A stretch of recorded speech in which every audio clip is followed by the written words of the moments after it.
परमात्मा श्री कृष्ण की वाणी गीता गुरु शिष्य संवाद है। अतः अर्जुन ने स्वीकार किया कि शिष्यस्तेहं साधिमाम त्वाम प्रपन्नम। भगवन, मैं आपका शिष्य हूं, आपकी शरण हूं। मुझे वो उपदेश दीजिए जिससे मैं परम श्रेय को प्राप्त हो जाऊं।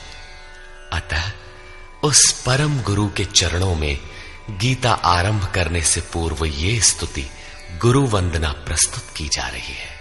ओम श्री सद्गुरुदेव भगवान की जय।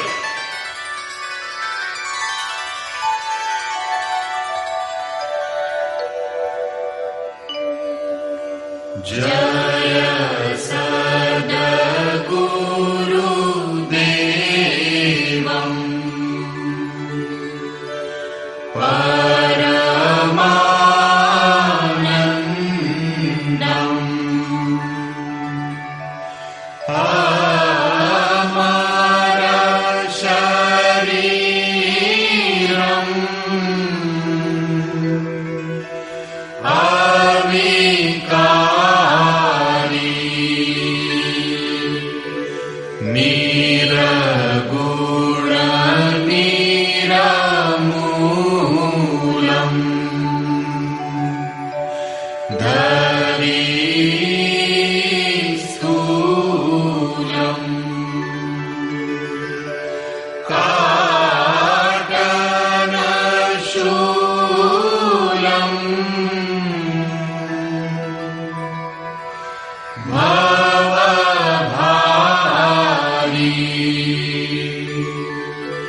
अंतर्यामी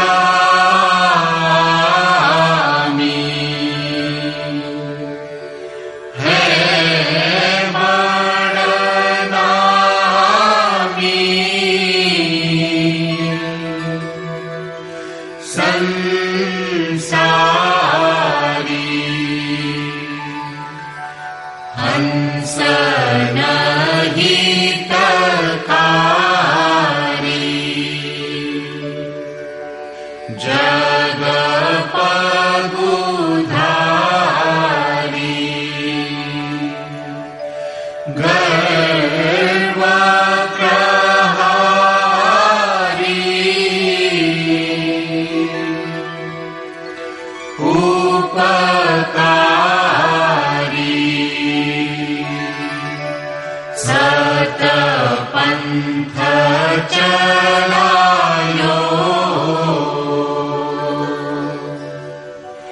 भरम मिटायो रूप लखायो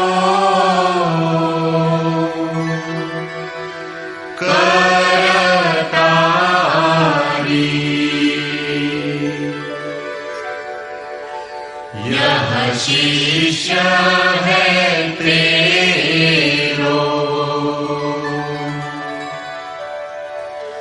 करत निहोरो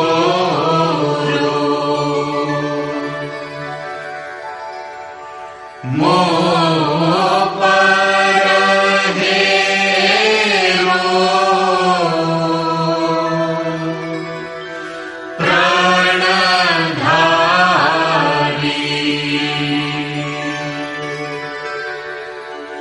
जय सद्गुरुदेवम्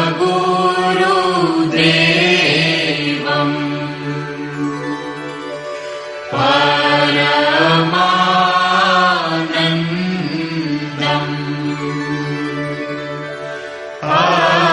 अमर शरीरम्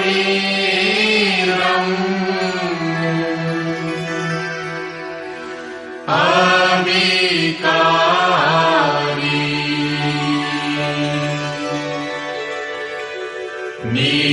निरगुण निरमूलम्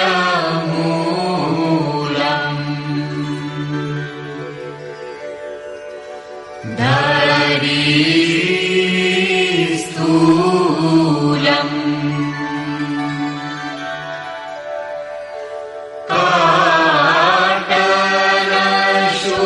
काटलशूलम् भवभारी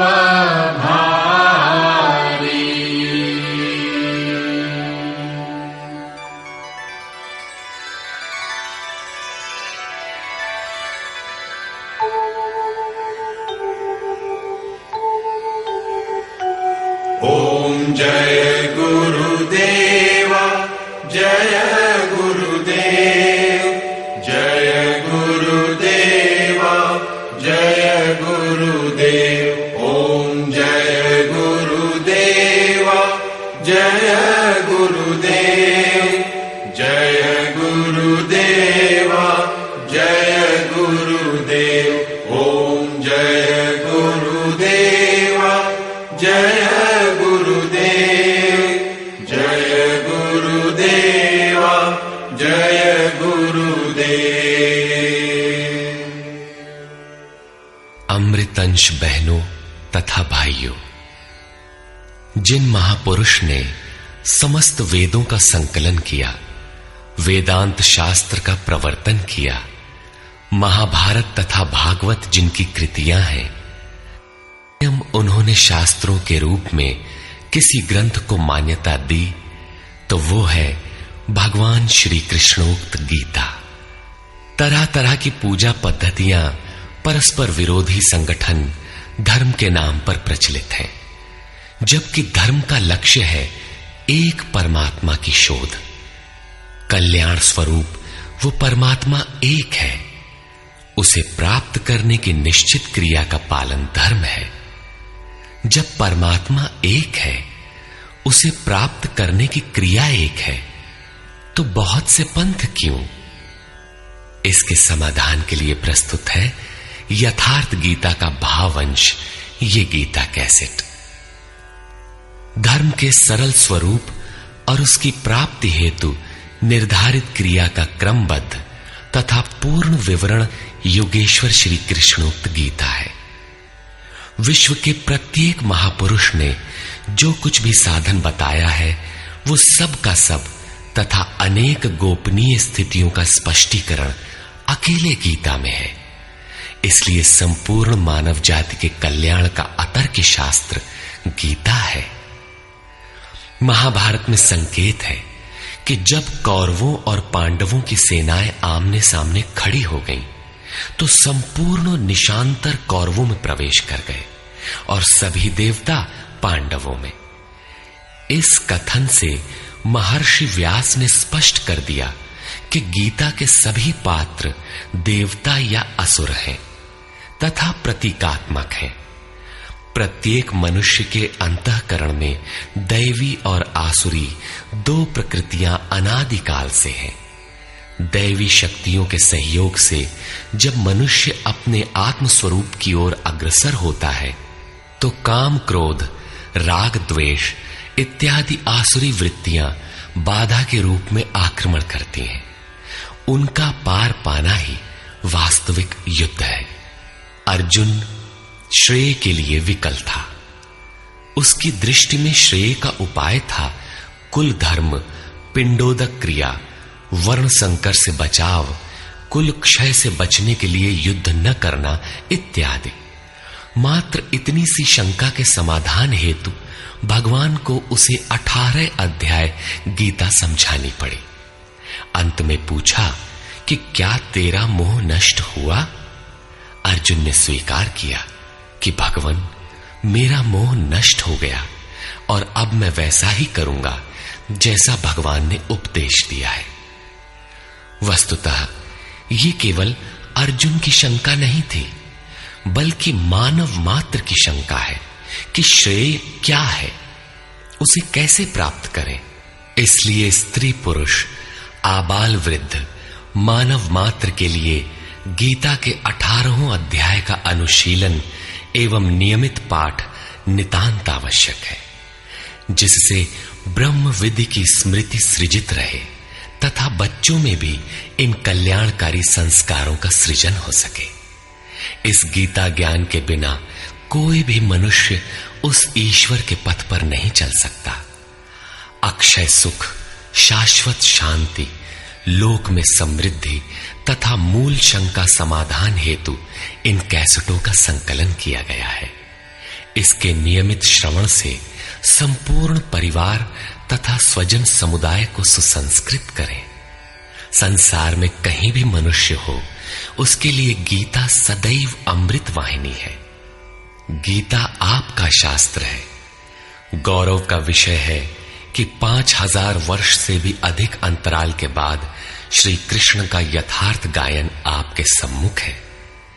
जन्म जन्मांतर की रूढ़ियों से ग्रस्त मस्तिष्क को स्वच्छ कर चिंतन के प्रशस्त पथ पर चलने के लिए इन कैसेटों का प्रसारण प्रातः अवश्य करें।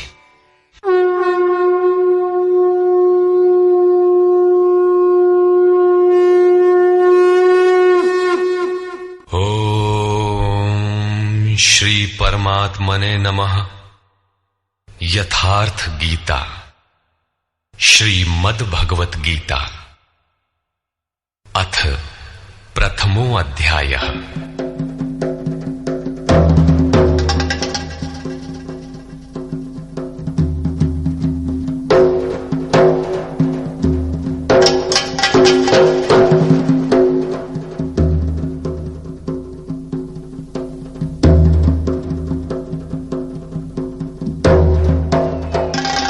धृतराष्ट्र उवाच।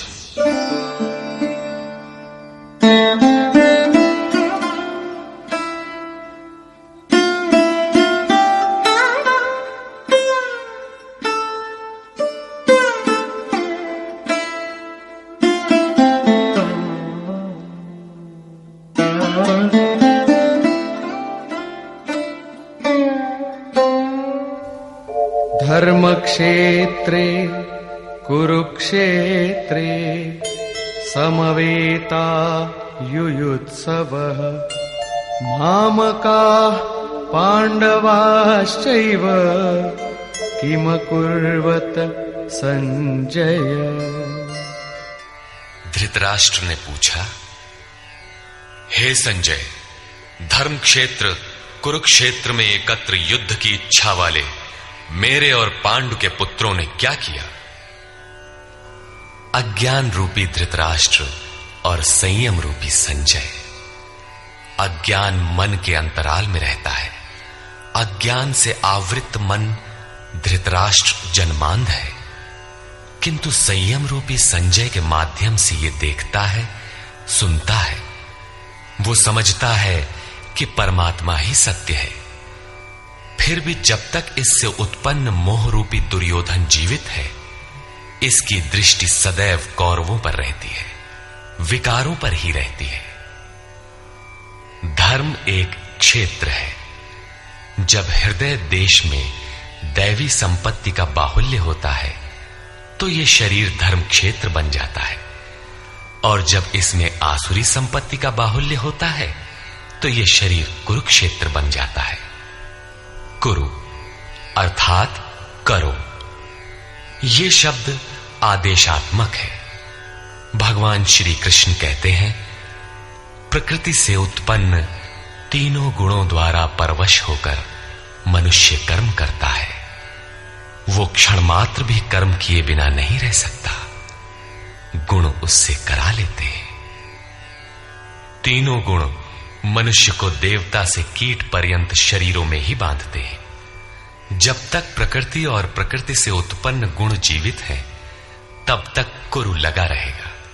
अतः जन्म मृत्यु वाला क्षेत्र, विकारों वाला क्षेत्र कुरुक्षेत्र है, और परम धर्म परमात्मा में प्रवेश दिलाने वाली पुण्यमयी प्रवृत्तियों का क्षेत्र धर्म क्षेत्र है।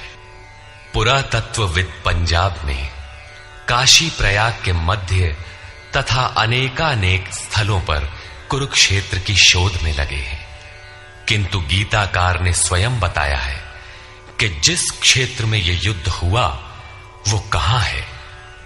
इदम शरीरम कौन्तेय क्षेत्र मित्य भिधीयते। अर्जुन, ये शरीर ही क्षेत्र है, और जो इसको जानता है, इसका पार पा लेता है, वो क्षेत्रज्ञ है। आगे इन्होंने क्षेत्र का विस्तार बताया, जिसमें 10 इंद्रियां, मन, बुद्धि, अहंकार, 5 विकार और 3 गुणों का वर्णन है। शरीर ही क्षेत्र है, एक अखाड़ा है। इसमें लड़ने वाली प्रवृत्तियां 2 हैं, दैवी संपद और आसुरी संपद। पांडु की संतान और धृतराष्ट्र की संतान सजातीय और विजातीय प्रवृत्तियां। अनुभवी महापुरुष की शरण जाने पर इन दोनों प्रवृत्तियों में संघर्ष का सूत्रपात होता है। यह क्षेत्र क्षेत्रज्ञ का संघर्ष है, और यही वास्तविक युद्ध है। विश्व युद्धों से इतिहास भरा पड़ा है, किंतु उनमें जीतने वालों को भी शाश्वत विजय नहीं मिलती। ये तो आपसी बदले हैं।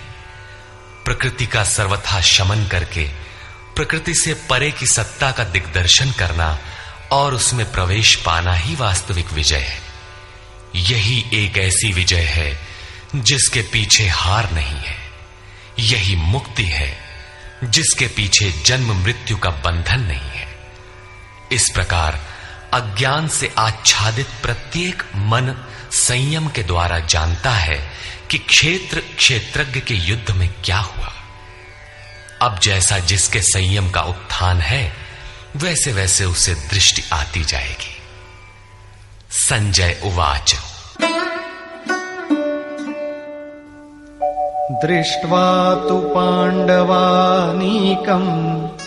व्यूढम् दुर्योधनस्तदा आचार्यमुपसंगम्य राजा वचनमब्रवीत्। उस समय राजा दुर्योधन ने व्यूह रचना युक्त पांडवों की सेना को देखकर द्रोणाचार्य के पास जाकर ये वचन कहा।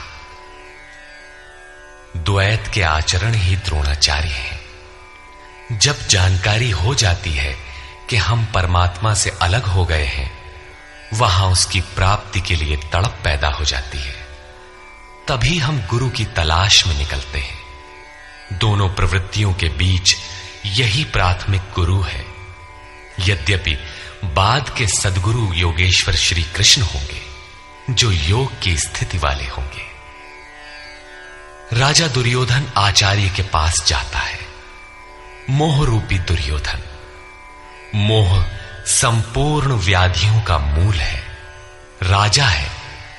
दुर्योधन दुरु अर्थात दूषित, योधन अर्थात वह धन। आत्मिक संपत्ति ही स्थिर संपत्ति है, उसमें जो दोष उत्पन्न करता है वो है मोह। ये प्रकृति की ओर खींचता है और वास्तविक जानकारी के लिए प्रेरणा भी प्रदान करता है। मोह है तभी तक पूछने का प्रश्न भी है, अन्यथा सभी पूर्ण ही हैं। अतः व्यूह रचना युक्त पांडवों की सेना को देखकर, अर्थात पुण्य से प्रवाहित सजातीय वृत्तियों को संगठित देखकर, मोह रूपी दुर्योधन ने गुरु द्रोण के पास जाकर यह कहा, पश्यैतां पांडुपुत्राणां आचार्य महतीं चमू व्यूढ़ां द्रुपदपुत्रेण तव शिष्येण धीमता। हे आचार्य, आपके बुद्धिमान शिष्य द्रुपद पुत्र धृष्टद्युम्न द्वारा व्यूहाकार खड़ी की हुई पांडु पुत्रों की इस भारी सेना को देखिए।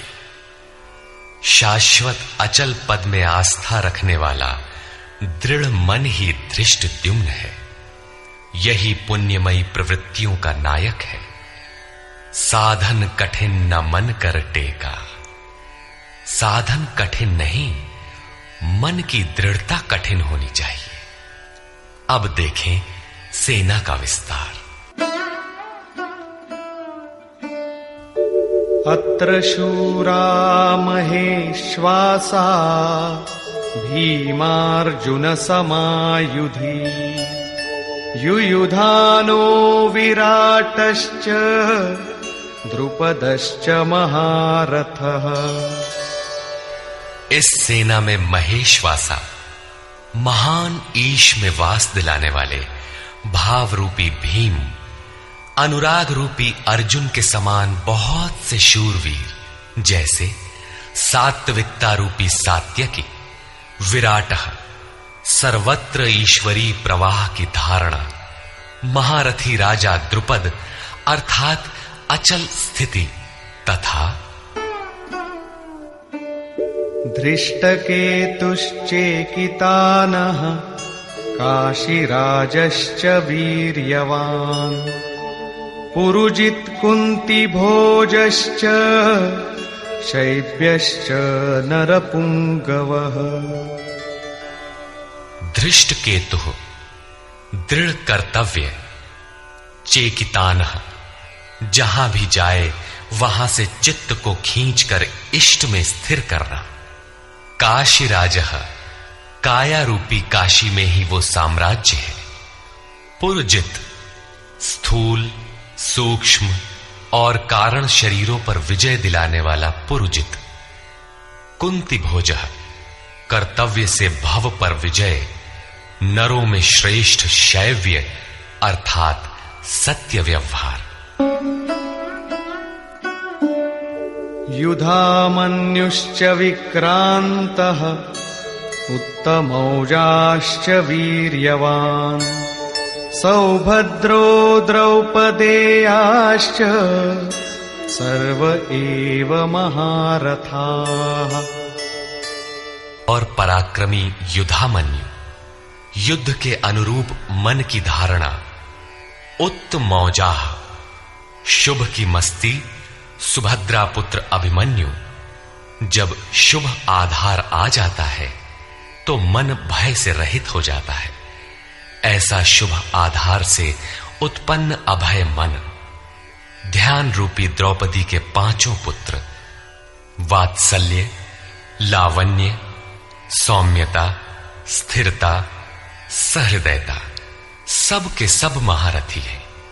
साधन पथ पर संपूर्ण योग्यता के साथ चलने की क्षमताएं हैं। इस प्रकार दुर्योधन ने पांडव पक्ष के 15-20 नाम गिनाए, जो दैवी संपद के महत्वपूर्ण अंग है। विजातीय प्रवृत्ति का राजा होते हुए भी मोह ही सजातीय प्रवृत्तियों को समझने के लिए बाध्य करता है। दुर्योधन अपना पक्ष संक्षेप में कहता है, यदि कोई बाह्य युद्ध होता तो अपनी फौज बढ़ा चढ़ा कर गिनाता, विकार कम गिनाए गए, क्योंकि उन पर विजय पाना है, वे नाशवान हैं। केवल 5-7 विकार बताए गए, जिनके अंतराल में संपूर्ण बहिर्मुखी प्रवृत्ति विद्यमान है, जैसे अस्माकं तु विशिष्टाये तान्निबोध द्विजोत्तम नायका मम सैन्यस्य संज्ञार्थं तान् ब्रवीमि ते। द्विजोत्तम, हमारे पक्ष में जो जो प्रधान हैं उन्हें भी आप समझ लें। आपको जानने के लिए मेरी सेना के जो नायक हैं उनको कहता हूं। बाह्य युद्ध में सेनापति के लिए द्विजोत्तम संबोधन असामयिक है। वस्तुतः गीता अंतःकरण की 2 प्रवृत्तियों का संघर्ष है, जिसमें द्वैत का आचरण ही द्रोण है। जब तक हम लेश मात्र भी आराध्य से अलग हैं, तब तक प्रकृति विद्यमान है, द्वैत बना है। इस द्वि पर जय पाने की प्रेरणा प्रथम गुरु द्रोणाचार्य से मिलती है। अधूरी शिक्षा ही पूर्ण जानकारी के लिए प्रेरणा प्रदान करती है। वो पूजा स्थली नहीं, वहां शौर्य सूचक संबोधन होना चाहिए। विजातीय प्रवृत्ति के नायक कौन कौन हैं?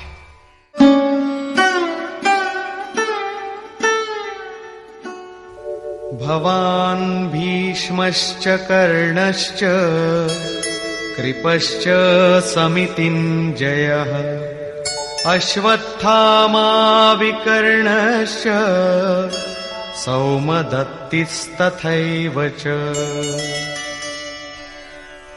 एक तो स्वयं आप द्वैत के आचरण रूपी द्रोणाचार्य हैं। भ्रम रूपी पितामह भीष्म है। भ्रम इन विकारों का उद्गम है, अंत तक जीवित रहता है, इसलिए पितामह है। समूची सेना मर गई, ये जीवित था। शरशैया पर अचेत था, फिर भी जीवित था। ये है भ्रम रूपी भीष्म। भ्रम अंत तक रहता है। इसी प्रकार विजातीय कर्म रूपी कर्ण तथा संग्राम विजयी कृपाचार्य है। साधनावस्था में साधक द्वारा कृपा का आचरण ही कृपाचार्य है। भगवान कृपाधाम है और प्राप्ति के पश्चात संत का भी वही स्वरूप है। किंतु साधन काल में जब तक हम अलग हैं, परमात्मा अलग है। विजातीय प्रवृत्ति जीवित है, मोहमयी घिराव है। ऐसी परिस्थिति में साधक यदि कृपा का आचरण करता है तो वो नष्ट हो जाता है।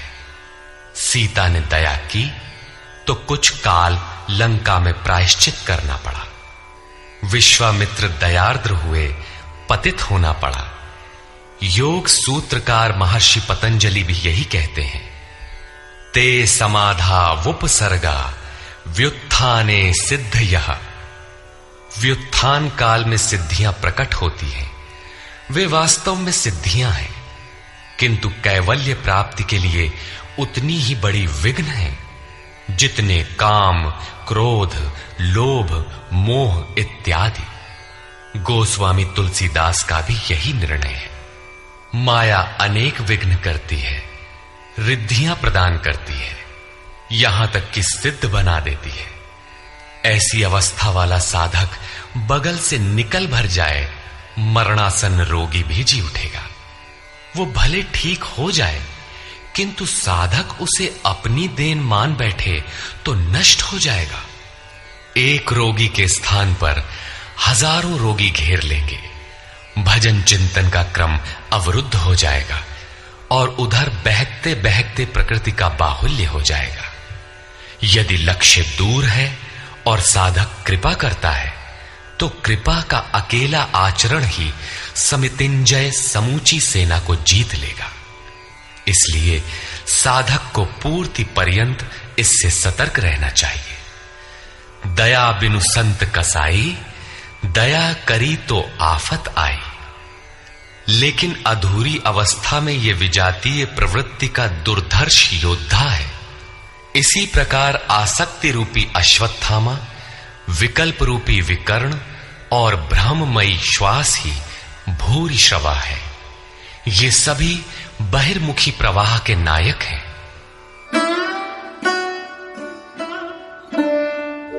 अन्ये च बहवः शूराः मदर्थे त्यक्तजीविताः नानाशस्त्र प्रहरणाः सर्वे युद्धविशारदाः।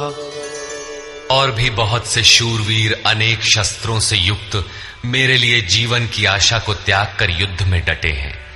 सभी मेरे लिए प्राण त्यागने वाले हैं, किंतु उनकी कोई ठोस गणना नहीं है। अब कौन सी सेना किन भावों द्वारा सुरक्षित है, इस पर कहते हैं अपर्याप्तं तदस्माकं बलं भीष्माभिरक्षितं पर्याप्तं त्विदमेतेषां बलं भीमाभिरक्षितम्। भीष्म द्वारा रक्षित हमारी सेना सब प्रकार से अजेय है और भीम द्वारा रक्षित इन लोगों की सेना जीतने में सुगम है। पर्याप्त और अपर्याप्त जैसे श्लिष्ट शब्द का प्रयोग दुर्योधन की आशंका को व्यक्त करता है।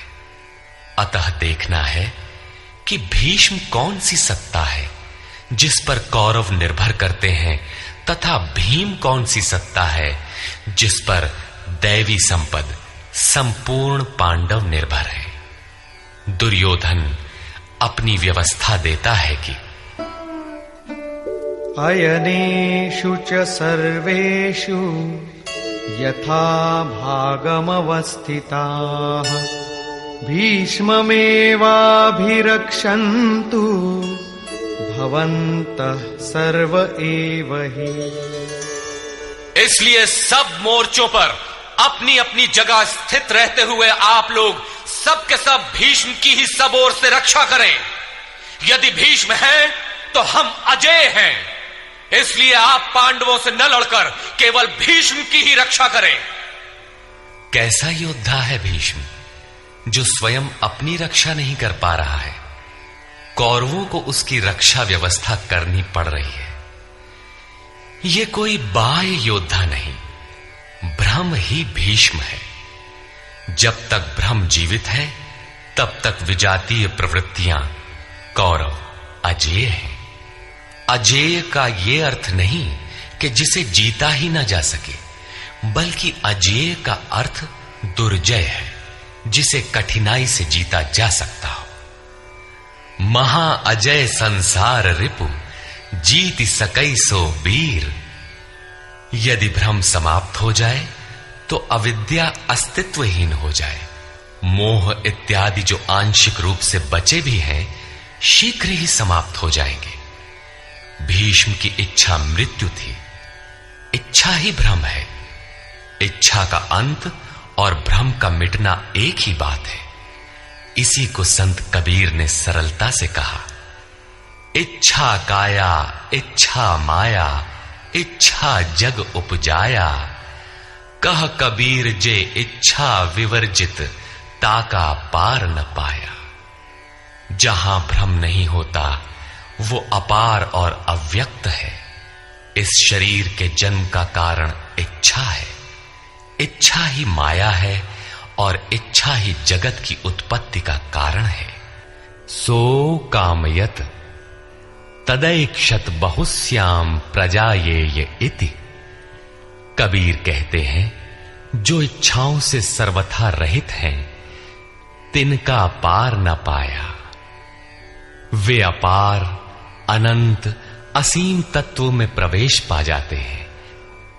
यो कामो निष्काम आप्त काम आत्म कामो न तस्य प्राणा उत्क्रामंति ब्रह्म व सन ब्रह्माप्येति।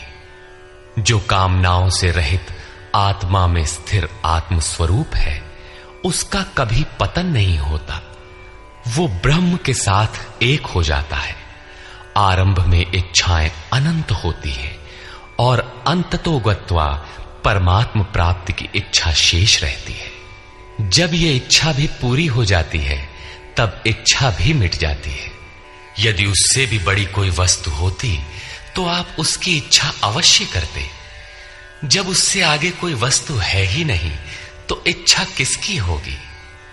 जब प्राप्त होने योग्य कोई वस्तु अप्राप्त न रह जाए, तो इच्छा भी समूल नष्ट हो जाती है और इच्छा के मिटते ही ब्रह्म का सर्वथा अंत हो जाता है। यही भीष्म की इच्छा मृत्यु है। भीम द्वारा रक्षित इन लोगों की सेना जीतने में सुगम है। भाव रूपी भीम भावे विद्यते देवः। भाव में वो क्षमता है कि अविदित परमात्मा भी विदित हो जाता है। भाववस्य भगवान सुख निधान करुणा अयन। श्री कृष्ण ने इसे श्रद्धा कहकर संबोधित किया है। भाव में वो क्षमता है कि भगवान को भी वश में कर लेता है। भाव से ही संपूर्ण पुण्यमयी प्रवृत्ति का विकास है।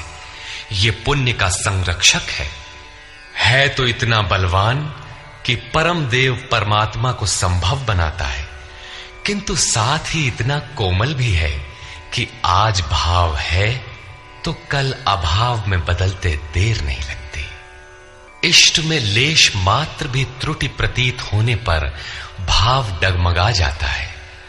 पुण्यमयी प्रवृत्ति विचलित हो उठती है, इष्ट से संबंध टूट जाता है। इसलिए भीम द्वारा रक्षित इन लोगों की सेना जीतने में सुगम है। महर्षि पतंजलि का भी यही निर्णय है। स तु दीर्घ काल नैरंतर्य सत्कारा सेवितो दृढ़ भूमि। दीर्घ काल तक निरंतर श्रद्धा भक्ति पूर्वक किया हुआ साधन ही दृढ़ हो पाता है।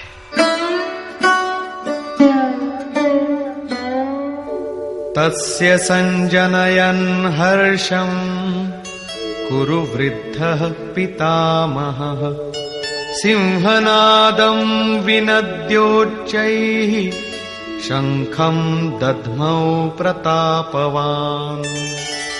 इस प्रकार अपने बलाबल का निर्णय लेकर शंख ध्वनि हुई। शंख ध्वनि पात्रों के पराक्रम की घोषणा है कि जीतने पर कौन सा पात्र आपको क्या देगा। कौरवों में वृद्ध प्रतापवान पितामह भीष्म ने उस दुर्योधन के हृदय में हर्ष उत्पन्न करते हुए उच्च स्वर से सिंहनाद के समान भयप्रद शंख बजाया। सिंह प्रकृति से भयावह पहलू का प्रतीक है। घोर जंगल के नीरव एकांत में शेर की दहाड़ कान में पड़ जाए तो रोंगटे खड़े हो जाएंगे, हृदय कांपने लगेगा। यद्यपि शेर आपसे मीलों दूर है। भय प्रकृति में होता है, परमात्मा में नहीं। वो तो अभय सत्ता है। भ्रम रूपी भीष्म यदि विजयी होता है तो प्रकृति के जिस भयारण्य में आप हैं उससे भी अधिक भय के आवरण में बांध देगा। भय की एक परत और बढ़ जाएगी, भय का आवरण घना हो उठेगा। ये भ्रम इसके अतिरिक्त और कुछ नहीं दे सकेगा। अतः प्रकृति से निवृत्ति ही गंतव्य का मार्ग है। संसार में प्रवृत्ति तो भवाटवी है, घोर अंधकार की छाया है। इसके आगे कौरवों की कोई घोषणा नहीं है। कौरवों की ओर से कई बाजे एक साथ बजे, किंतु कुल मिलाकर वे भी भय ही प्रदान करते हैं, इससे अधिक कुछ नहीं। प्रत्येक विकार कुछ न कुछ भय तो देता ही है। इसलिए उन्होंने भी घोषणा की, ततः शंखाश्च भैर्यश्च पणवानक गोमुखाः सहसैवाभ्य हन्यन्त सशब्दस्तु मूलोऽभवत्। तदनंतर अनेक शंख, नगारे, ढोल और नरसिंहादि बाजे एक साथ ही बजे। उनका शब्द भी बड़ा भयंकर हुआ। भय का संचार करने के अतिरिक्त कौरवों की कोई घोषणा नहीं है। बहिर्मुखी विजातीय प्रवृत्ति सफल होने पर मोहमय बंधन और घना कर देती है। अब पुण्यमयी प्रवृत्तियों की ओर से घोषणाएं हुई, जिनमें पहली घोषणा योगेश्वर श्री कृष्ण की है।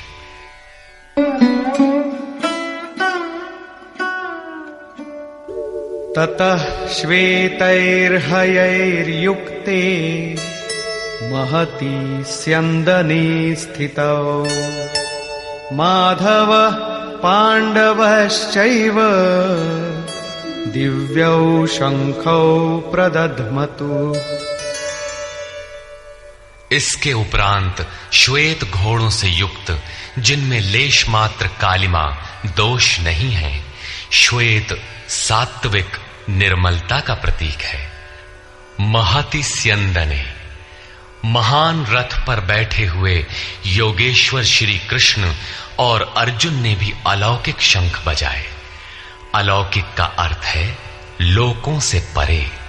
मृत्युलोक, देवलोक, ब्रह्मलोक, जहां तक जन्म मरण का भय है, उन समस्त लोकों से परे पारलौकिक पारमार्थिक स्थिति प्रदान करने की घोषणा योगेश्वर श्री कृष्ण की है। सोने चांदी काठ का रथ नहीं, रथ अलौकिक, शंख अलौकिक, अतः घोषणा भी अलौकिक ही है। लोकों से परे एकमात्र ब्रह्म है, सीधा उससे संपर्क स्थापित कराने की घोषणा है। वे कैसे ये स्थिति प्रदान करेंगे?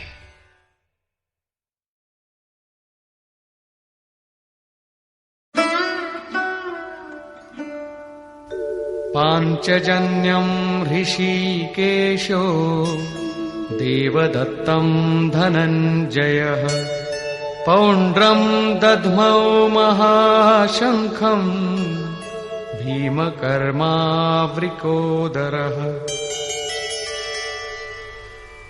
ऋषिकेशः, जो हृदय के सर्वस्व ज्ञाता है, उन कृष्ण ने 5 जन्य शंख बजाया। पांचों ज्ञानेंद्रियों को पंच तन्मात्राओं शब्द, स्पर्श, रूप, रस, गंध के रसों से समेटकर अपने जन भक्त की श्रेणी में ढालने की घोषणा की। विकराल रूप से बहकती हुई इंद्रियों को समेटकर उन्हें अपने सेवक की श्रेणी में खड़ा कर देना हृदय से प्रेरक सद्गुरु की देन है। श्री कृष्ण एक योगेश्वर सद्गुरु थे। शिष्यस्ते हम, भगवन मैं आपका शिष्य हूं। बाह्य विषय वस्तुओं को छोड़कर ध्यान में इष्ट के अतिरिक्त दूसरा न देखें, दूसरा न सुने, न दूसरे का स्पर्श करें। ये सद्गुरु के अनुभव संचार पर निर्भर करता है। देवदत्तम धनंजयः, दैवी संपत्ति को अधीन करने वाला अनुराग ही अर्जुन है। इष्ट के अनुरूप लगाव, जिसमें विरह, वैराग्य, अश्रुपात हो। गदगद गिरा नयन बह नीरा, रोमांच हो। इष्ट के अतिरिक्त अन्य विषय वस्तु का लेश मात्र टकराव न होने पाए, उसी को अनुराग कहते हैं। यदि ये सफल होता है तो परम देव परमात्मा में प्रवेश दिलाने वाली दैवी संपद पर आधिपत्य प्राप्त कर लेता है। इसी का दूसरा नाम धनंजय भी है। एक धन तो बाहरी संपत्ति है, जिससे शरीर निर्वाह की व्यवस्था होती है। आत्मा से इसका कोई संबंध नहीं है। इससे परे स्थिर आत्मिक संपत्ति ही निज संपत्ति है। बृहदारण्य कोपनिषद में याज्ञवल्क्य ने मैत्रेयी को यही समझाया कि धन से संपन्न पृथ्वी के स्वामित्व से भी अमृतत्व की प्राप्ति नहीं हो सकती। उसका उपाय आत्मिक संपत्ति है। भयानक कर्म वाले भीमसेन ने पौंड्र अर्थात प्रीति नामक महाशंख बजाया। भाव का उद्गम और निवास स्थान हृदय है, इसलिए इसका नाम वृकोदर है। आपका भाव लगाव बच्चे में होता है, किंतु वस्तुतः वो लगाव आपके हृदय में है, जो बच्चे में जाकर मूर्त होता है। ये भाव अथाह और महान बलशाली है। उसने प्रीति नामक महाशंख बजाया। भाव में ही वो प्रीति निहित है, इसीलिए भीम ने पौंड्र प्रीति नामक महाशंख बजाया। भाव महान बलवान है, किंतु प्रीति संचार के माध्यम से। हरि व्यापक सर्वत्र समाना, प्रेम ते प्रकट हो ही मैं जाना। अनंत विजयं राजा कुंती पुत्रो युधिष्ठिरः नकुलः सहदेवश्च सुघोषमणिपुष्पकौ। कुंती पुत्र राजा युधिष्ठिर ने अनंत विजय नामक शंख बजाया। कर्तव्य रूपी कुंती और धर्म रूपी युधिष्ठिर। धर्म पर स्थिरता रहेगी तो अनंत विजयम, अनंत परमात्मा में स्थिति दिलाएगा। युद्धे स्थिरः सह युधिष्ठिरः। प्रकृति पुरुष क्षेत्र क्षेत्रज्ञ के संघर्ष में स्थिर रहता है, महान दुख से भी विचलित नहीं होता। तो एक दिन जो अनंत है, जिसका अंत नहीं है, वो है परम तत्व परमात्मा, उस पर विजय दिला देता है। नियम रूपी नकुल ने सुघोष नामक शंख बजाया। ज्यों ज्यों नियम उन्नत होगा, अशुभ का शमन होता जाएगा, शुभ घोषित होता जाएगा। सत्संग रूपी सहदेव ने मणि पुष्पक शंख बजाया। मनीषियों ने प्रत्येक श्वास को बहुमूल्य मणि की संज्ञा दी है। हीरा जैसी श्वासा बातों में बीती जाए। एक सत्संग तो वो है जो आप सत्पुरुषों की वाणी से सुनते हैं, किंतु यथार्थ सत्संग आंतरिक है। श्री कृष्ण के अनुसार आत्मा ही सत्य है, सनातन है। चित्त सब ओर से सिमटकर आत्मा की संगत करने लगे, यही वास्तविक सत्संग है। ये सत्संग चिंतन, ध्यान और समाधि के अभ्यास से संपन्न होता है। ज्यों-ज्यों सत्य के सान्निध्य में सुरत टिकती जाएगी, त्यों-त्यों एक एक श्वास पर नियंत्रण मिलता जाएगा। मन सहित इंद्रियों का निरोध होता जाएगा। जिस दिन सर्वथा निरोध होगा, वस्तु प्राप्त हो जाएगी। वाद्य यंत्रों की तरह चित्त का आत्मा के स्वर में स्वर मिलाकर संगत करना ही सत्संग है। बाह्य मणि कठोर है, किंतु श्वास मणि पुष्प से भी कोमल है। पुष्प तो विकसित होने या टूटने पर कुम्हलाता है, किंतु आप अगले श्वास तक जीवित रहने की गारंटी नहीं दे सकते। किंतु सत्संग सफल होने पर प्रत्येक श्वास पर नियंत्रण दिलाकर परम लक्ष्य की प्राप्ति करा देता है। इसके आगे पांडवों की कोई घोषणा नहीं है, किंतु प्रत्येक साधन कुछ न कुछ निर्मलता के पथ में दूरी तय करता है। आगे कहते हैं,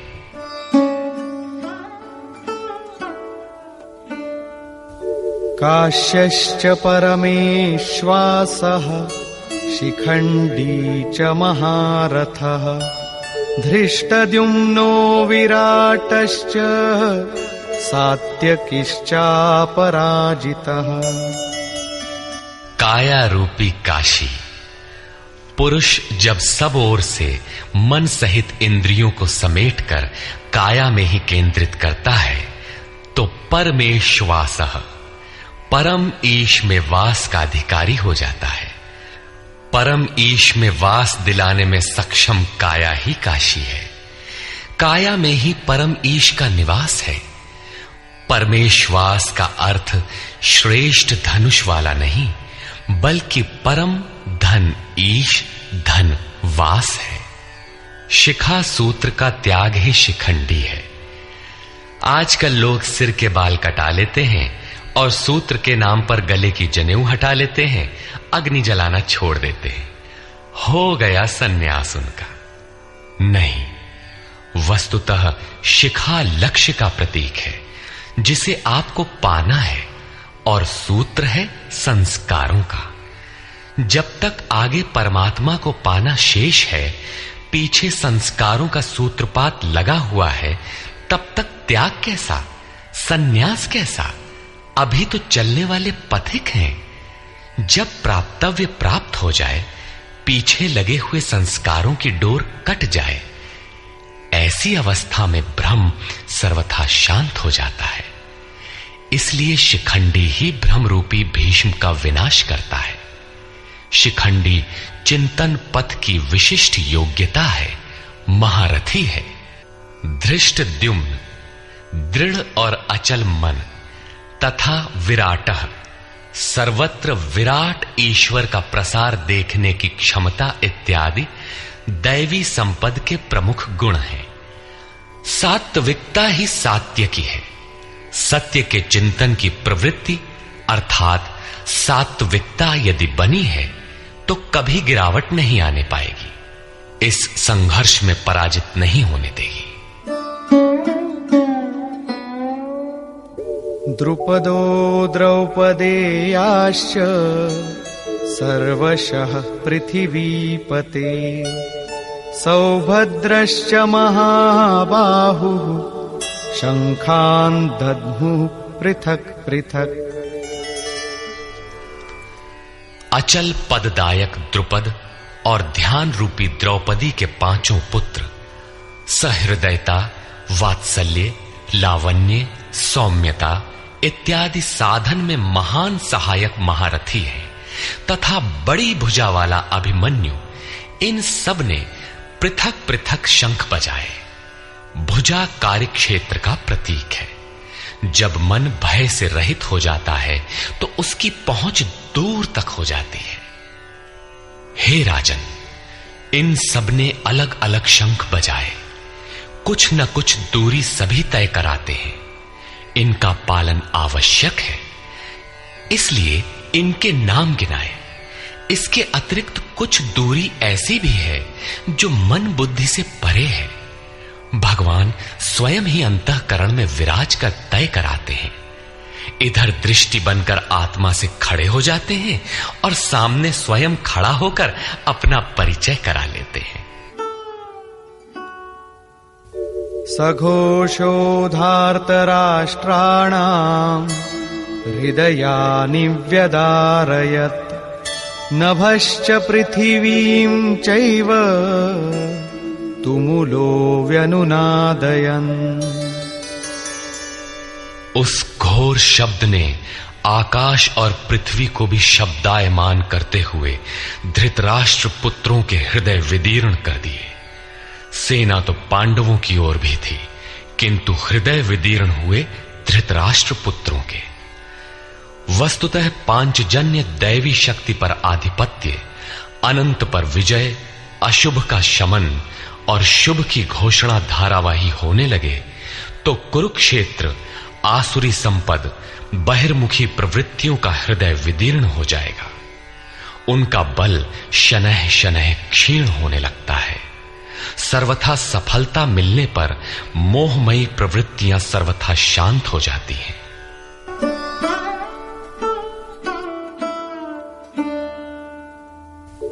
अथ व्यवस्थितान् दृष्ट्वा धार्तराष्ट्रान् कपिध्वजः प्रवृत्ते शस्त्रसम्पाते धनुरुद्यम्य पाण्डवः ऋषिकेशं तदा वाक्यम् इदमाह महीपते सेनयोरुभयोर्मध्ये रथं स्थापयमेच्युत। संयम रूपी संजय ने अज्ञान से आवृत मन को समझाया कि हे राजन, उसके उपरांत कपिध्वजः वैराग्य रूपी हनुमान, वैराग्य ही ध्वज है जिसका, ध्वज राष्ट्र का प्रतीक माना जाता है। कुछ लोग कहते हैं ध्वजा चंचल थी, इसलिए कपि ध्वज कहा गया, किंतु नहीं, यहां कपि साधारण बंदर नहीं, स्वयं हनुमान थे, जिन्होंने मान अपमान का हनन किया था। सममान निरादर आदरहीन। प्रकृति की देखी सुनी वस्तुओं से, विषयों से राग का त्याग ही वैराग्य है। अतः वैराग्य ही जिसकी ध्वजा है, उस अर्जुन ने व्यवस्थित रूप से धृतराष्ट्र पुत्रों को खड़े देखकर शस्त्र चलने की तैयारी के समय धनुष उठाकर ऋषिकेशम, जो हृदय के सर्वस्व ज्ञाता है, उन योगेश्वर श्री कृष्ण से ये वचन कहा, हे अच्युत, जो कभी च्युत नहीं होता, मेरे रथ को दोनों सेनाओं के बीच खड़ा करिए। यहां सारथी को दिया गया आदेश नहीं, इष्ट सदगुरु से की गई प्रार्थना है, किस लिए खड़ा करें?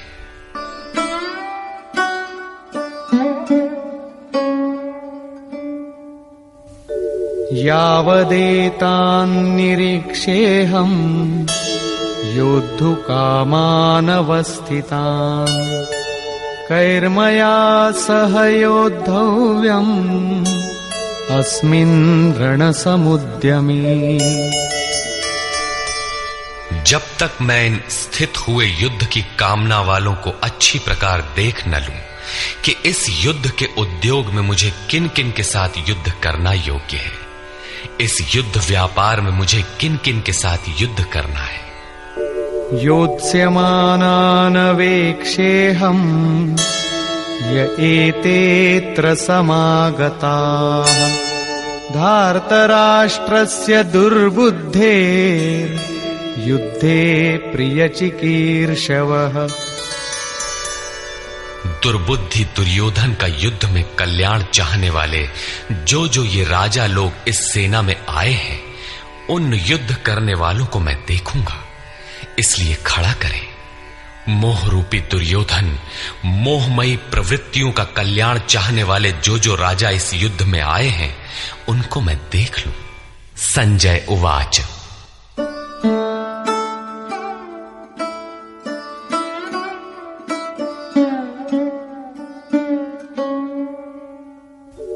एवमुक्तो ऋषिकेशो गुडाकेशेन भारत सेनयोरुभयोर्मध्ये स्थापयित्वा रथोत्तमम् भीष्मद्रोणप्रमुखतः सर्वेषां च महीक्षिताम् उवाच पार्थ पश्यैतान् समवेतान् कुरुनीति। संजय बोला, निद्राजयी अर्जुन द्वारा इस प्रकार कहे जाने पर हृदय के ज्ञाता श्री कृष्ण ने दोनों सेनाओं के बीच भीष्म, द्रोण और महीक्षिताम, शरीर रूपी पृथ्वी पर अधिकार जमाए हुए संपूर्ण राजाओं के बीच उत्तम रथ को खड़ा करके कहा कि पार्थ, इन इकट्ठे हुए कौरवों को देख, यहां उत्तम रथ सोने चांदी का रथ नहीं है। संसार में उत्तम की परिभाषा नश्वर शरीर के प्रति अनुकूलता प्रतिकूलता से की जाती है। ये परिभाषा अपूर्ण है। जो हमारे आत्मा, हमारे स्वरूप का सदैव साथ दे, वही उत्तम है, जिसके पीछे अनुत्तम मलिनता न हो। तत्रापश्यत् स्थितान् पार्थः पितॄनथ पितामहान् आचार्यान् मातुलान् भ्रातॄन् पुत्रान् पौत्रान् सखींस्तथा श्वशुरान् सुहृदश्चैव सेनयोरुभयोरपि। इसके उपरांत अचूक लक्ष्य वाले पार्थिव शरीर को रथ बनाने वाले पार्थ ने उन दोनों सेनाओं में स्थित पिता के भाइयों को, पितामहों को, आचार्यों को, मामाओं को, भाइयों को, पुत्रों को, पौत्रों को, मित्रों को, श्वसुरों को और सुहृदों को देखा। दोनों सेनाओं में अर्जुन को केवल अपना परिवार, मामा का परिवार, ससुराल का परिवार, सुहृद और गुरुजन दिखाई पड़े। प्रचलित गणना के अनुसार 18 अक्षौहिणी 2.5-3 अरब के लगभग होता है, जो आज के विश्व की जनसंख्या के समकक्ष है। इतने मात्र के लिए यदा कदा विश्व स्तर पर आवास, खाद्य समस्या बन जाती है। इतना बड़ा जन समूह अर्जुन के 3-4 रिश्तेदारों का परिवार मात्र था। क्या इतना बड़ा भी किसी का परिवार होता है? कदापि नहीं। ये हृदय देश का चित्रण है। तान् समीक्ष्य स कौन्तेयः सर्वान् बन्धूनवस्थितान् कृपया परयाविष्टो विषीदन्निदमब्रवीत्।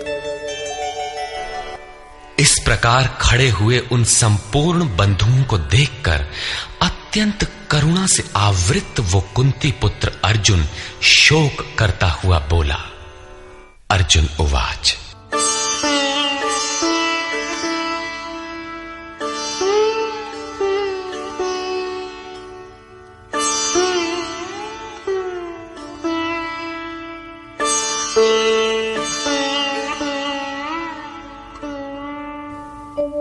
दृष्ट्वेमं स्वजनं कृष्ण युयुत्सुं समुपस्थितम् सीदन्ति मम गात्राणि मुखं च परिशुष्यति वेपथुश्च शरीरे मे रोमहर्षश्च जायते। हे कृष्ण, इस युद्ध की इच्छा वाले खड़े हुए स्वजन समुदाय को देखकर मेरे अंग शिथिल हुए जाते हैं, मुख सूखा जाता है और मेरे शरीर में कंप तथा रोमांच हो रहा है। इतना ही नहीं, गांडीवं स्रंसते हस्तात् त्वक्चैव परिदह्यते न च शक्नोम्यवस्थातुं भ्रमतीव च मे मनः। हाथ से गांडीव गिरता है, त्वचा भी जल रही है। अर्जुन को ज्वर सा हो आया, संतप्त हो उठा कि ये कैसा युद्ध है जिसमें स्वजन ही खड़े हैं। अर्जुन को भ्रम हो गया। वो कहता है, अब मैं खड़ा रह पाने में भी अपने को असमर्थ पा रहा हूं। अब आगे देखने की सामर्थ्य नहीं है। निमित्तानि च पश्यामि विपरीतानि केशव न च श्रेयोनुपश्यामि हत्वा स्वजनमाहवे। हे केशव, इस युद्ध का लक्षण भी विपरीत ही देखता हूं। युद्ध में अपने कुल को मारकर परम कल्याण भी नहीं देखता हूं। कुल को मारने से कल्याण कैसे होगा?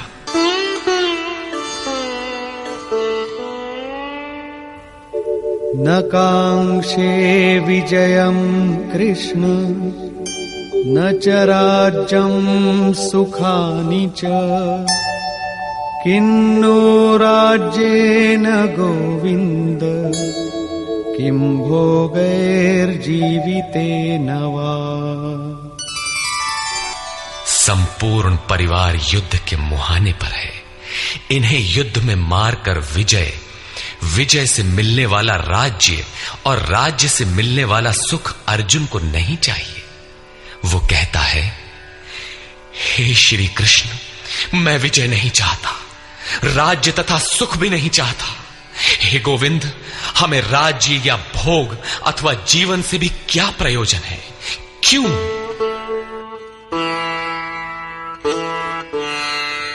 येषामर्थे काङ्क्षितं नो राज्यं भोगाः सुखानि च तैमेव स्थिता युद्धे प्राणांस् त्यक्त्वा धनानि च। हमें जिनके लिए राज्य भोग और सुखादिक इच्छित हैं, वे ही परिवार जीवन की आशा त्याग कर युद्ध के मैदान में खड़े हैं। हमें राज्य इच्छित था तो परिवार को लेकर, भोग सुख और धन की पिपासा थी तो स्वजन और परिवार के साथ उन्हें भोगने की थी। किंतु जब सब के सब प्राणों की आशा त्याग कर खड़े हैं तो मुझे सुख राज्य या भोग नहीं चाहिए। ये सब इन्हीं के लिए प्रिय थे। इनसे अलग होने पर हमें इनकी आवश्यकता नहीं है। जब तक परिवार रहेगा तब तक ये वासनाएं भी रहती हैं।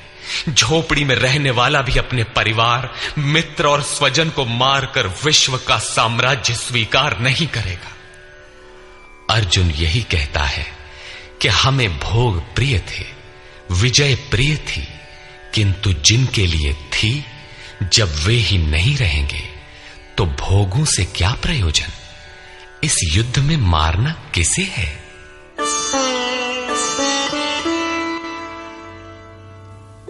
आचार्याः पितरः पुत्राः तथैव च पितामहाः मातुलाः श्वशुराः पौत्राः शालाः सम्बन्धिनस्तथा।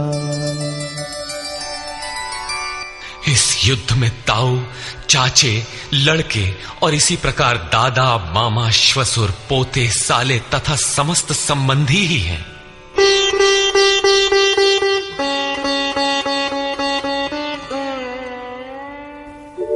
एतान्न हन्तुमिच्छामि घ्नतोऽपि मधुसूदन अपि त्रैलोक्यराज्यस्य हेतो किन्नु मही कृते।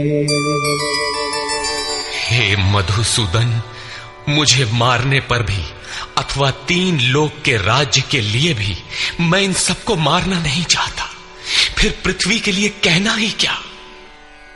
18 अक्षौहिणी सेना में अर्जुन को अपना परिवार ही दिखाई पड़ा। इतने अधिक स्वजन वास्तव में क्या हैं? वस्तुतः अनुराग ही अर्जुन है। भजन के आरंभ में प्रत्येक अनुरागी के समक्ष यही समस्या रही है। सभी चाहते हैं कि हम भजन करें, उस परम सत्य को पालें, किंतु किसी अनुभवी सद्गुरु के संरक्षण में कोई अनुरागी जब क्षेत्रज्ञ के संघर्ष को समझता है कि हमें किन से लड़ना है, तो वो हताश हो जाता है। वो चाहता है कि हमारे पिता का परिवार, ससुराल का परिवार, मामा का परिवार, सुहृद, मित्र और गुरुजन साथ रहें, सभी सुखी रहें और इन सब की व्यवस्था करते हुए हम परमात्म स्वरूप की प्राप्ति भी कर लें। किंतु जब वो समझता है कि आराधना में अग्रसर होने के लिए परिवार छोड़ना होगा, इन संबंधों का मोह समाप्त करना होगा, तो वो अधीर हो उठता है। पूज्य महाराज जी कहा करते थे, मरना और साधु होना बराबर है। साधु के लिए सृष्टि में दूसरा कोई जीवित है भी, किंतु घर वालों के नाम पर कोई नहीं है। यदि कोई है तो लगाव है, मोह समाप्त कहां हुआ। जहां तक लगाव है उसका पूर्ण त्याग, उस लगाव के अस्तित्व मिटने पर ही उसकी विजय है। इन संबंधों का प्रसार ही तो जगत है, अन्यथा जगत में हमारा क्या है। तुलसीदास कहे चिद विलास जग, बूझत बूझत बूझ है। मन का प्रसार ही जगत है। योगेश्वर कृष्ण ने भी मन के प्रसार को ही जगत कहकर संबोधित किया। जिसने इसके प्रभाव को रोक लिया, उसने चराचर जगत ही जीत लिया। इहैव तैर्जितः सर्गो येषां साम्ये स्थितम मनः। केवल अर्जुन अधीर था ऐसी बात नहीं है। अनुराग सबके हृदय में है। प्रत्येक अनुरागी अधीर होता है, उसे संबंधी याद आने लगते हैं। पहले वो सोचता था कि भजन से कुछ लाभ होगा तो ये सब सुखी होंगे, इनके साथ रहकर उसे भोगेंगे। जब ये साथ ही नहीं रहे तो सुख लेकर क्या करेंगे। अर्जुन की दृष्टि राज्य सुख तक ही सीमित थी। वो त्रिलोकी के साम्राज्य को ही सुख की पराकाष्ठा समझता था। इसके आगे भी कोई सत्य है, इसकी जानकारी अर्जुन को अभी नहीं है। निहत्य धार्तराष्ट्रान्नः का प्रीति स्याज्जनार्दन पापमेवाश्रयेदस्मान् हत्वैतानाततायिनः। हे जनार्दन, धृतराष्ट्र के पुत्रों को मारकर भी हमें क्या प्रसन्नता होगी। जहां धृतराष्ट्र अर्थात धृष्टता का राष्ट्र है, उससे उत्पन्न मोह रूपी दुर्योधन इत्यादि को मारकर भी हमें क्या प्रसन्नता होगी। इन आतताइयों को मारकर हमें पाप ही तो लगेगा। जो जीवन यापन के तुच्छ लाभ के लिए अनीति अपनाता है वो आतताई कहलाता है, किंतु वस्तुतः इससे भी बड़ा आतताई वो है जो आत्मा के पथ में अवरोध उत्पन्न करता है। आत्मदर्शन में बाधक काम, क्रोध, लोभ, मोह आदि का समूह ही आतताई है। तस्मान्नार्हा वयं हन्तुं धार्तराष्ट्रान् स्वबान्धवान् स्वजनं हि कथं हत्वा सुखिनः स्याम माधव। इससे हे माधव, अपने बांधव धृतराष्ट्र के पुत्रों को मारने के लिए हम योग्य नहीं हैं। स्वबांधव कैसे? वे तो शत्रु थे ना। वस्तुतः शरीर के रिश्ते अज्ञान से उत्पन्न होते हैं। ये मामा है, ससुराल है, स्वजन समुदाय है, ये सब अज्ञान ही तो है। जब शरीर ही नश्वर है तब इसके रिश्ते ही कहां रहेंगे। मोह है तभी तक सुहृद है, हमारा परिवार है, हमारी दुनिया है। मोह नहीं तो कुछ भी नहीं। इसीलिए वे शत्रु भी अर्जुन को स्वजन दिखाई पड़े। वो कहता है कि अपने कुटुंब को मारकर हम कैसे सुखी होंगे। यदि अज्ञान और मोह न रहे तो कुटुंब का अस्तित्व न हो। यह अज्ञान ज्ञान का प्रेरक भी है। भर्तृहरि, तुलसी इत्यादि अनेक महानुभावों को वैराग्य की प्रेरणा पत्नी से मिली, तो कोई सौतेली मां के व्यवहार से खिन्न होकर वैराग्य पथ पर अग्रसर हुआ दिखाई देता है।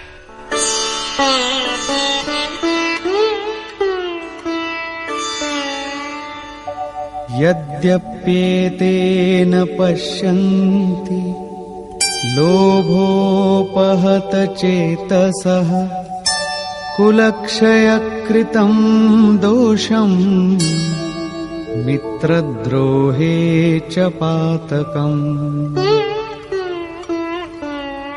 यद्यपि लोभ से भ्रष्ट चित्त हुए ये लोग कुल नाश के दोष और मित्र द्रोह के पाप को नहीं देखते हैं, ये उनकी कमी है।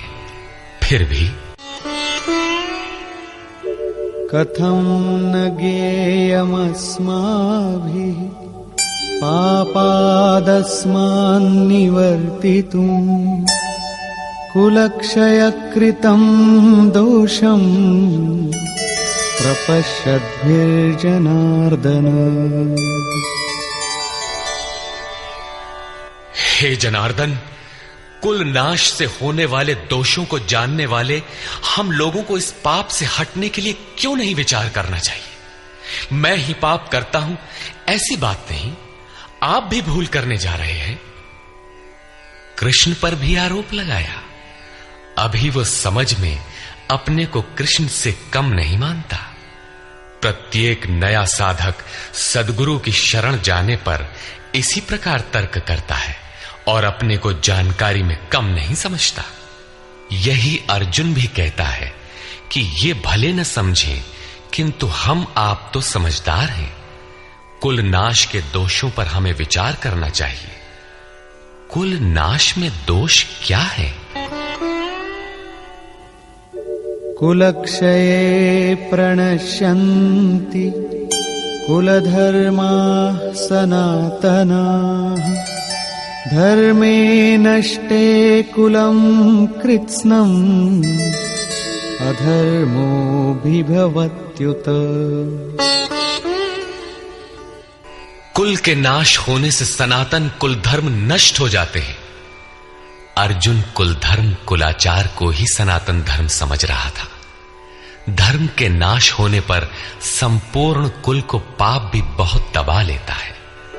अधर्माभिभवात् कृष्ण प्रदुष्यन्ति कुलस्त्रियः स्त्रीषु दुष्टासु आर्ष्णेय जायते वर्णसंकरः। हे कृष्ण, पाप के अधिक बढ़ जाने से कुल की स्त्रियां दूषित हो जाती हैं। हे वार्ष्णेय, स्त्रियों के दूषित होने पर वर्ण संकर उत्पन्न होता है। अर्जुन की मान्यता थी कि कुल की स्त्रियों के दूषित होने से वर्ण संकर होता है, किंतु श्री कृष्ण ने इसका खंडन करते हुए आगे बताया कि मैं अथवा स्वरूप में स्थित महापुरुष यदि आराधना क्रम में भ्रम उत्पन्न कर दे तब वर्ण संकर होता है। वर्ण संकर के दोषों पर अर्जुन प्रकाश डालता है।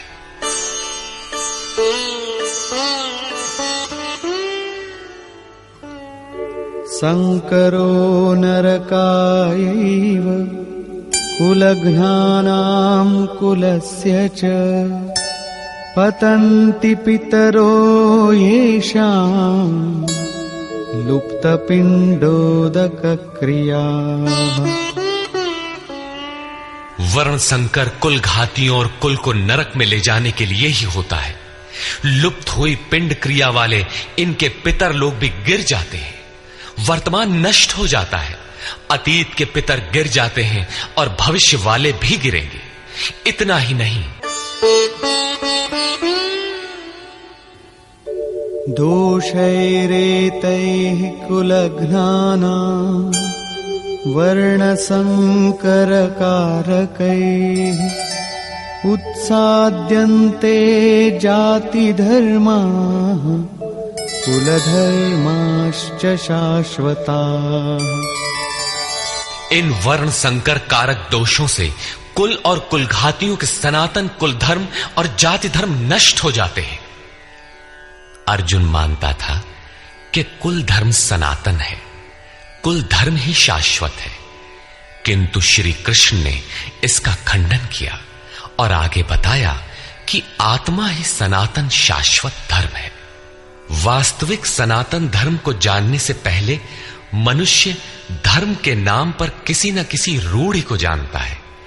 ठीक इसी प्रकार अर्जुन भी जानता है जो कृष्ण के शब्दों में एक रूढ़ि है। उत्सन्न कुलधर्माणां मनुष्याणां जनार्दन नरके नियतं वासो भवतीत्यनुशुश्रुम। हे जनार्दन, नष्ट हुए कुल धर्म वाले मनुष्यों का अनंत काल तक नरक में वास होता है, ऐसा हमने सुना है। कुल धर्म ही नहीं नष्ट होता, बल्कि शाश्वत सनातन धर्म भी नष्ट हो जाता है। जब धर्म ही नष्ट हो गया तो ऐसे पुरुष का अनंत काल तक नरक में निवास होता है, ऐसा हमने सुना है, देखा नहीं, सुना है। अहो बत महत् पापं कर्तुं व्यवसिता वयं यद्राज्य सुखलोभेन हन्तुं स्वजनमुद्यताः। आओ, शोक है कि हम लोग बुद्धिमान होकर भी महान पाप करने को तैयार हुए हैं।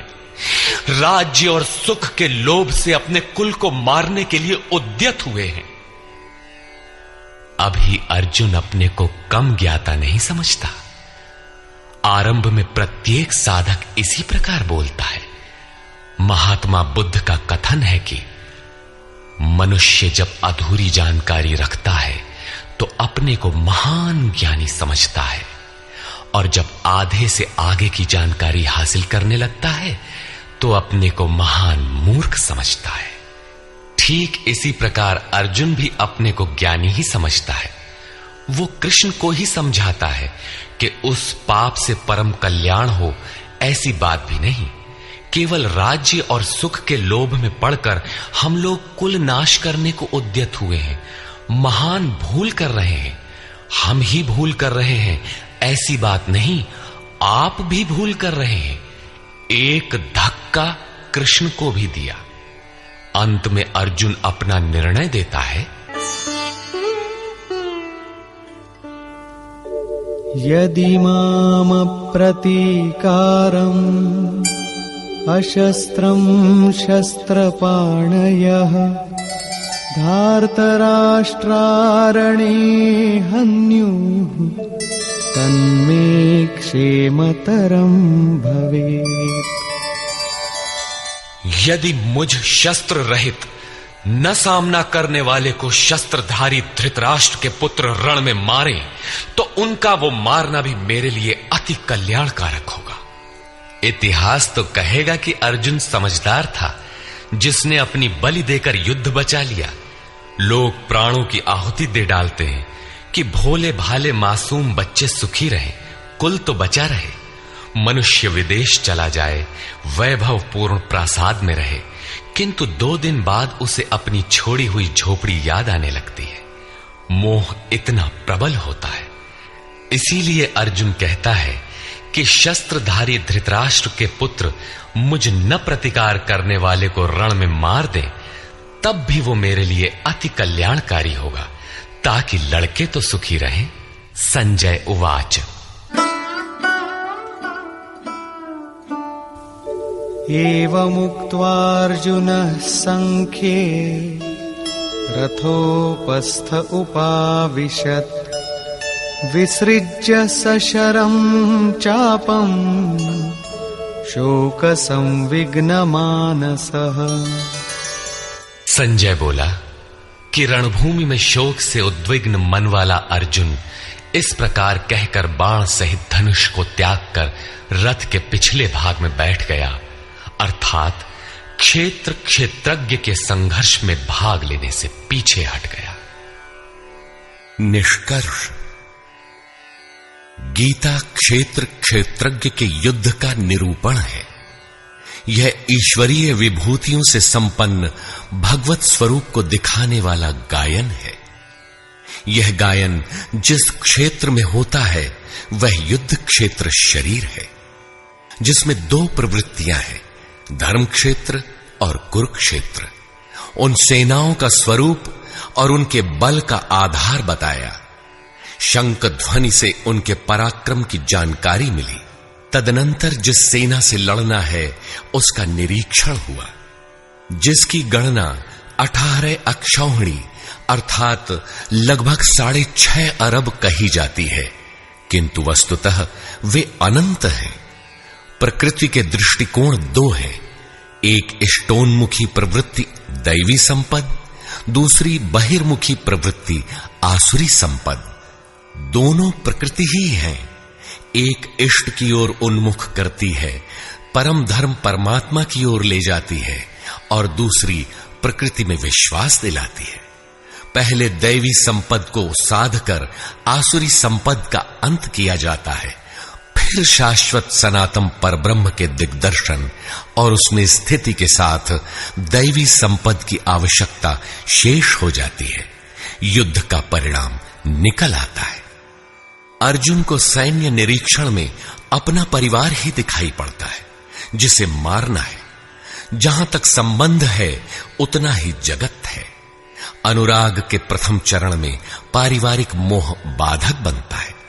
साधक जब देखता है कि मधुर संबंधों में इतना विच्छेद हो जाएगा जैसे वे थे ही नहीं, तो उसे घबराहट होने लगती है। स्वजनासक्ति को मारने में उसे अकल्याण दिखाई देने लगता है।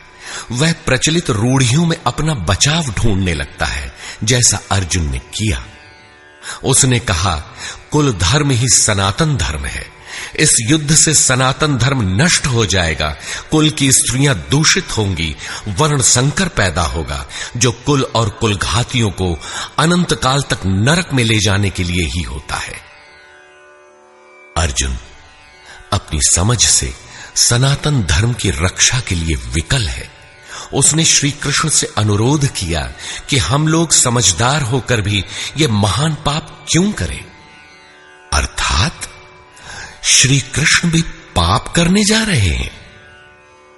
अंततोगत्वा पाप से बचने के लिए मैं युद्ध नहीं करूंगा, ऐसा कहता हुआ हताश अर्जुन रथ के पिछले भाग में बैठ गया।